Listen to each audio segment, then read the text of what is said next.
Prabowo Subianto, calon presiden nomor urut 2, menyampaikan orasi politik dengan berapi-api di hadapan ribuan pendukungnya di Pekanbaru.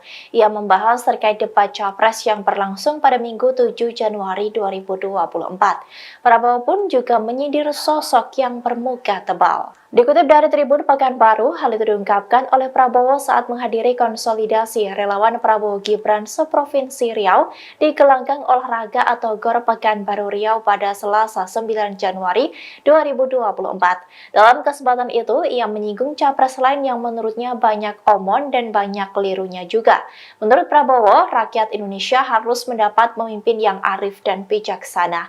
Ia lantas menyebut ada manusianya yang bermuka tebal, sebab sosok tersebut telah diberi dukungan olehnya namun kini justru dibalas dengan kedengkian. Prabowo pun merasa heran sampai menggelengkan kepalanya.